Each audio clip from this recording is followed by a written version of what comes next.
Magandang umaga teammates and welcome sa isa na namang episode ng Treasures of the Game kung saan aalamin natin ang mga kwento sa likod ng mga bagay na nagbigay buhay sa favorite nating moments in Philippine sports history. Ako ang inyong host na si Rafael Bandairel at makakasama uli natin ang ating sports memorabilia collector at ang founder ng The Basket Vault Facebook group, Dr. Michael Rico Messina.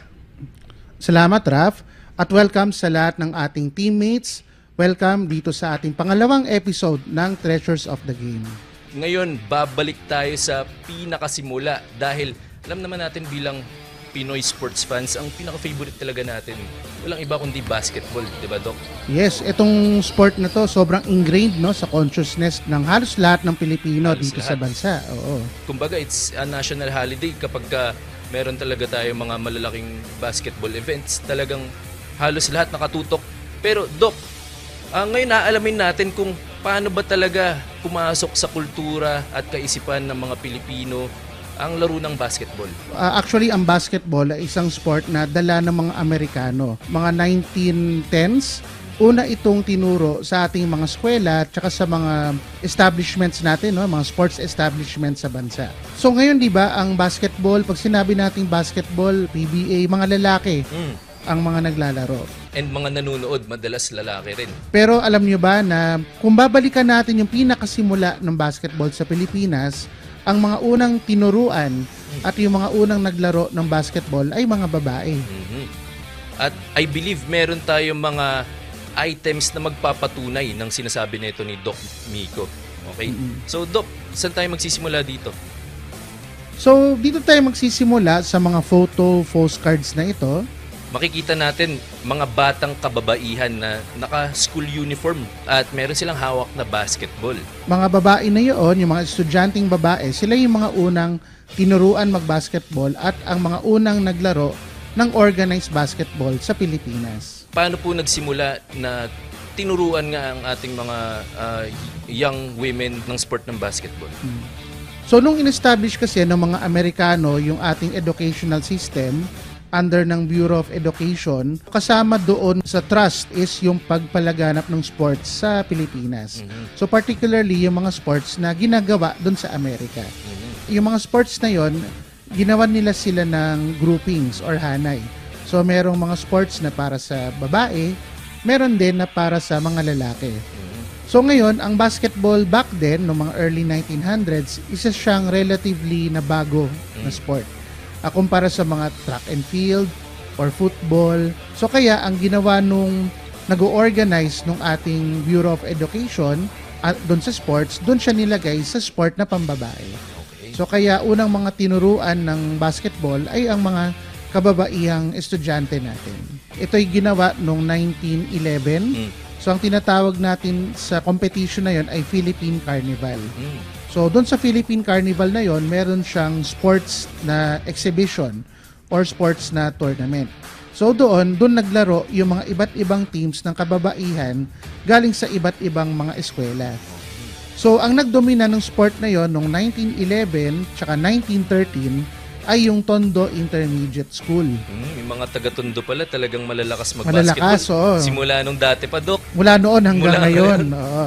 So ito, Raf, so ito yung isang picture nung championship winning na basketball team noong 1913 ng Tondo Intermediate School. So makikita nga natin, no, meron silang hawak na bola na nakalagay nga doon yung team na nire-representa nila, Tondo Champion. Pinag-graynahan nila itong competition na sinasabi ni Doc Mico. Makikita mo talaga napakatagal na kasi may date talaga doon, Doc. Nakalagay 1913. 1913. Ganun talaga katagal yung history ng basketball dito sa bansa, Doc. Itong isang item naman na papakita ko, so this is perhaps yung first appearance ng Philippine basketball sa literature, whether in books or magazines. In any media, kumbaga, Doc. Probably ito yung isa sa mga unang nagpakita ng basketball sa Pilipinas. Okay. So ano pong title ng libro na ito, Doc? So yung libro, ang title niya, The Philippines, Past and Present. So ang author po niya ay si Dean Worcester. So ang copyright po ng libro na ito, 1914. 1914 pa siya nung unang pinublish. Tapos kung titignan natin sa loob, so meron siyang caption sa baba, Filipina girls Playing basketball.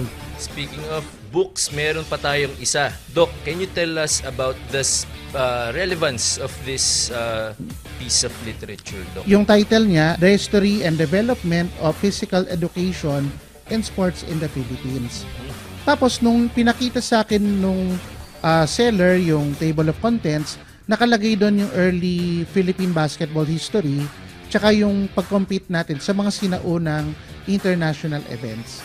In particular, yung author ng libro is si Regino Ilanan. So, I think si Sir Regino, isa siya sa kinoconsider na father of modern Philippine sports. Wow. So, marami po siyang nag-ambag sa pag-organize, sa pagiging leader po sa sports po sa ating bansa. Doc, can you tell us just a little summary o kung ano yung mga highlights na nabanggit sa librong to about Philippine basketball specifically? So dito sa libro na to, hina-highlight niya una yung pagdating ng basketball sa Pilipinas nung yun nga yung mga 1910s. Tapos hina-highlight rin niya yung pag-compete natin sa Far Eastern Olympic Games where actually dinomina natin yung basketball. Out of 9 times na ginawa yung Far Eastern Olympic Games na basketball tournament, 10 times actually, 9 times tayo nanalo. Yung one time, sino yung nakatalo sa atin dun? China. China. So matagal na natin talagang karibal itong Yes. China pagdating sa basketball. O 1921 yon sa Shanghai ginawa yung Far Eastern Olympic Games back then. Okay. We have one more item and kakaiba talaga siya. Meron tayong medal. Yes, dati pa lang yung medal, binibigay na siya no as a symbol of achievement po no in different sports. Basketball is no different. Doc, yung design ng medal na to, paki-elaborate lang po sa ating viewers. Okay. So, etong particular na design na ito, wherein yung merong player sa gitna ng medal, tapos merong mga halaman like mga palm trees, may field na surrounding dun sa player na yon. Isa siya dun sa mga signs na yung medal na ito ay ginawa during the pre-Commonwealth era. So, ibig sabihin, bago mag-1935. So pag nakita tayo ng ganitong klaseng medal na luma, tas ganito yung design, isa to sa mga tinitingnan natin na itsura para may idea tayo kung most likely kailan ginawa yung medal na yon. Tapos kung titingnan mo yung likod, usually kasi pag lalo na yung mga lumang medal, yung gumawa ng medal, meron siyang imprint doon sa likod ng medal. Di ko mabasa, Doc, pero ano po yung nakasulat dito? C. Zamora. C. Zamora. Ang manufacturer ng medal na ito ay yung Crispolo Zamora na company. Siya yung pinakatanyag or pinakamagaling na gumawa ng mga medals tsaka mga trophies back then. So after the war, ang ginawa ng NCAA sa basketball po ito, so yung unang team na magkaroon ng 3 championship, so siya yung bibigyan ng Crispolo Zamora Trophy or Crispolo Zamora Cup. Para siyang Grand Slam. O parang Grand Slam yung dating. Tapos, dun sa pagkakuha nung Crispolo Zamora Trophy nung San Beda, kasi si Kaloy Loizaga, ang ating kinoconsider na probably the greatest of all time na Filipino basketball player, siya yung naging instrumental para makuha nung San Beda yung Crispolo Zamora Cup na yon. They are the first ever. Oo. Tapos yung coach niya noon, ang sabi, Kaloy Loizaga made the big difference for us winning the championship. And that's where his nickname Came from yung big The difference. big difference. Okay. So, dyan na naman nagtatapos ang ating episode for today. Muli, ako po si Rafael Bandayrel. At ako naman po si Dr. Michael Rico Messina.